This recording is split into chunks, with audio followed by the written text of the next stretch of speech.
আমাদের তারেক জিয়া সাহেবকে দেখা যায় খুব পপুলিস্ট বক্তৃতা দিচ্ছে, মানে আমরা যা শুনতে চাই তাই বলে আমাদেরকে আওয়ামী লীগও শত্রুগণ্য করবে আমৃত্যু যতদিন পৃথিবীতে বাইসা থাকে। আর বিএনপিটা এখনো বোঝা যাইতেছে না। এই যে জায়েদ, এটা কিন্তু একটা ক্যারেক্টার না, এটা ফেসিজমের সিম্বল। ফাহাম আব্দুল সালাম একটা কথা বলছিল, সেটা 6ই আগস্ট বলছিল, চিনেন তো নাকি? যদি সরকার আবার ফিরে আসে তুমিও মারা খাইতে হবে, আমিও মারা খাইতে হবে। এবার আসেন, আগামী দুই বছর পরে ইলেকশন হইলো, বা 3 বছর পরে ইলেকশন হইলো, 5 বছর পরে ইলেকশন হইলো, ইলেকশন তো হবেই।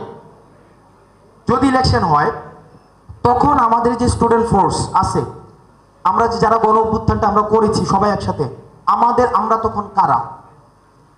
আমাদের কিন্তু সবাই শত্রুগণ্য করবে, আমাদেরকে আওয়ামী লীগও শত্রুগণ্য করবে আমৃত্যু যতদিন পৃথিবীতে বাইসা থাকে।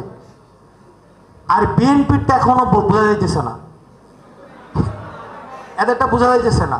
এরা শুরুর দিকে শুরু করে দিয়েছিল, পরে আবার একটু এখন আমাদের তারেক জিয়া সাহেবকে দেখা যায় খুব পপুলিস্ট বক্তৃতা দিচ্ছে, মানে আমরা যা শুনতে চাই তাই বলে। এখন আমি জানি না এটা আসলে কতদিন পর্যন্ত রাখবে। আপনি যা শুনতে চাইতেছেন এখন উনি তাই বলতেছে। উনি বলছে যে 2বারের বেশি প্রধানমন্ত্রী থাকা যাবে না, তারপরে হচ্ছে 2 কক্ষ বিশিষ্ট কি হবে, 35 করে দিবে। এখন আসেন, আলটিমেটলি আপনি মাথায় রাখেন, আপনি যেই সরকারের ক্ষমতায় আসুক না কেন আপনাকে এন্টি বানাবে। আবার প্রশ্ন আপনাদের কাছে, আপনাকে যদি এন্টি বানায় তাহলে আপনার সেফগার্ড কি?